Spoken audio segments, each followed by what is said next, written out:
E aí, meus queridos amigos e amigas que acompanham a Escola de Ciências da Vida pelo Facebook e pelo YouTube, tudo certinho com vocês? Nessa 13ª aula do nosso curso de Farmacologia, nós ainda falaremos dos agonistas muscarínicos, porém entraremos na parte de ação terapêutica, para que esses fármacos são utilizados.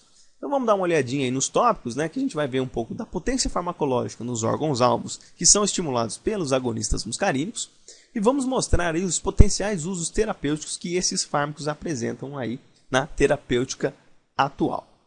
Então, se a gente fala da potência farmacológica, a gente pode dizer que os fármacos agonistas muscarínicos podem atuar em praticamente todos os órgãos inervados pelo sistema nervoso parasimpático. Porque lá no sistema nervoso parasimpático, a terminação final dele, os órgãos, todos eles possuem os receptores muscarínicos. Então, órgãos inervados pelo sistema parasimpático, pelo sistema nervoso parasimpático, possuem os receptores muscarínicos. Então, os agonistas muscarínicos podem atuar aí em todos estes órgãos. Mas o seu uso terapêutico é mais restrito a distúrbios na bexiga, olho e pulmão. É que é o comumente utilizado na terapêutica dos agonistas muscarínicos. Eles são mais utilizados aí como agentes inalatórios e colírios. Em alguns casos ele pode ser utilizado como comprimido, mas os principais distúrbios mesmos que são utilizados pelos agentes agonistas muscarínicos são distúrbios no olho e pulmão, e também eu não coloquei aí, mas pode ser utilizado para glândulas secretoras de saliva e de lágrima, tá certo?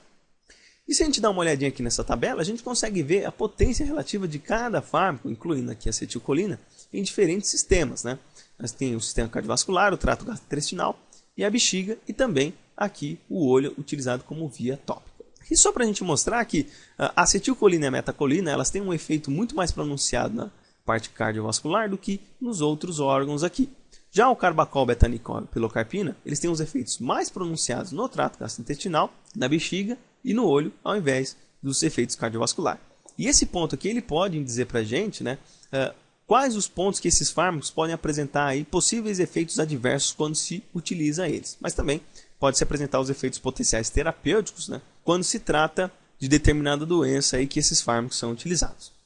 E uma observação importante, eu coloquei para vocês lá na aula passada, que a eracolina ela fazia parte também dos agonistas muscarínicos. Mas aí a gente não vai colocar ela como opção terapêutica, porque estudos vêm mostrando aí que ela apresenta um suposto potencial carcinogênico. Então, por ela apresentar essa característica, ela foi excluída aí da classe dos fármacos utilizados para tratar determinadas doenças. Tá? Então, não se usa a arecolina. Eu vou falar para vocês aí do potencial terapêutico dos 4 fármacos que nós temos aí, que eu citei para vocês, a metacolina, carbacol, betanicol e pilocarpina. Vou citar também o potencial terapêutico da acetilcolina e de um outro fármaco que eu não falei para vocês, que é a cevermelina, que a gente vai ver já já. Então vamos começar aqui mostrando os usos terapêuticos, primeiramente da acetilcolina. Não é muito comum, mas a acetilcolina também pode ser utilizada para induzir miose em cirurgia oftálmica. Então se utiliza colírio, uma solução 1%, para realizar os processos de cirurgia oftálmica. A miose nada mais é do que a constrição aí da íris, para deixar a pupila bem pequenininha. E muitos processos de cirurgia oftálmica necessitam realizar esse processo para não ficar afetando ali o cristalino. Então se induz a miose ali para realizar cirurgias superficiais no olho. A metacolina é um fármaco que ele não é utilizado para tratamento de distúrbios, mas ele é utilizado para diagnóstico da hiperreatividade brônquica sem asma clínica aparente. Então o indivíduo vai inalar uma certa quantidade aí de metacolina. Indivíduos que apresentam asma, só que não é aparente clinicamente, quando estimulados por metacolina, os brônquios eles vão se contrair com muita violência. Então o indivíduo vai ter uma broncoconstrição muito violenta. Então ele perde praticamente todo o ar. E esse diagnóstico ele é importante por quê? Porque se o indivíduo vier a ser exposto a um estímulo que cause essa hiperreatividade brônquica, o indivíduo pode morrer asfixiado. Então faz esse diagnóstico e aí se direciona uma terapêutica para causar broncodilatação, caso o indivíduo venha a ter essas crises de asma, porém é uma asma que não é aparente clinicamente. E aí, o betanicol ele é utilizado no tratamento da retenção urinária e alguns distúrbios gastrointestinais. Só que para distúrbios gastrointestinais, atualmente o betanicol está sendo pouco usado porque existem outras alternativas muito melhores do que o uso do betanicol. Na parte do tratamento da retenção urinária, a estimulação parasimpática lá na bexiga induz o indivíduo a urinar. Então ele expele a urina quando se estimula os receptores muscarínicos lá na bexiga. E indivíduos com retenção urinária, né, quando utilizam o betanicol, o músculo detrusor da bexiga ele contrai para induzir a eliminação aí da urina. Então ele é muito utilizado para casos de retenção urinária.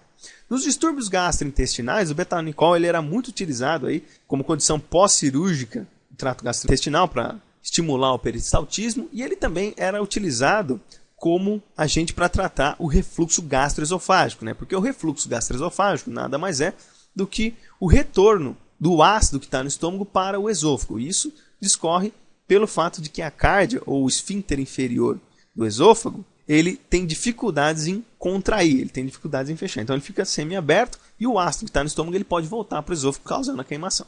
Hoje a terapêutica mais recorrente para tratar o refluxo gastroesofágico é o uso do omeprazol.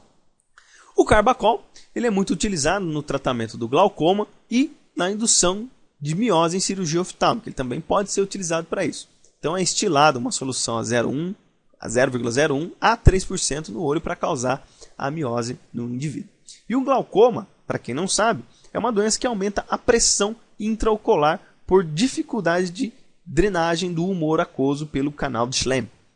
Então o que acontece? Quando o carbacol é instilado lá no olho, o sistema nervoso parasimpático, os receptores muscarínicos, quando estimulados, eles aumentam a drenagem do humor aquoso. E essa drenagem do humor aquoso diminui drasticamente a pressão intraocular. E o carbacol ele faz isso por ser um agonista muscarínico. Então ele é também bem utilizado aí para o tratamento do glaucoma. A pilocarpina ela serve para tratamento da xerostomia, que xerostomia é uma dificuldade em produzir saliva, né? Então o indivíduo fica muito com a boca seca. Ele também tem dificuldade de falar, porque isso começa a causar lesões nas cordas vocais, começa a irritar a mucosa, né? Mas ela é muito mais utilizada no tratamento da xerostomia em situações onde houve o tratamento por radioterapia de cabeça e pescoço. Né? O indivíduo então que está com câncer de pescoço ou câncer ósseo na face, quando ele faz a radioterapia, isso destrói uma quantidade muito grande das células glandulares que secretam a saliva. Né? Então se utiliza a pilocarpina para o indivíduo não ficar muito com a boca seca. E ele também pode ser utilizado para tratamento de glaucoma, porque ele também tem um efeito aí de estimular a drenagem do humor aquoso. E para terminar, falar da cevimilina, né, que é um fármaco que eu não citei para vocês aí na aula anterior, mas também é um agonista muscarínico e ele pode ser utilizado para aumentar a secreção lacrimal e salivar em pacientes com a síndrome de Sjögren. Né? Essa síndrome é uma síndrome autoimune que o nosso organismo produz anticorpos para combater as células glandulares que produzem saliva e lágrima. Então, a cevimelina ela tem efeitos adversos muito menos pronunciados do que a pilocarpina. A gente vai ver isso aí nas próximas aulas de farmacologia. Então, ela pode também ser utilizada aí para tratar esse déficit de secreção lacrimal e salivar em pacientes com essa síndrome de Sjögren. Tá ok? Então, foi essa referência aí que eu utilizei para essa aula, né? Tanto o Goodman Gilman como o Hangdale. Espero que vocês tenham gostado dessa aula. Se vocês gostaram, peço que deem um joinha. Me ajudem a compartilhar aqui o vídeo. Quanto mais vocês fizerem isso, mais o YouTube me enxerga, mais o YouTube divulga os meus vídeos e mais pessoas são beneficiadas aqui com a Escola de Ciências da Vida.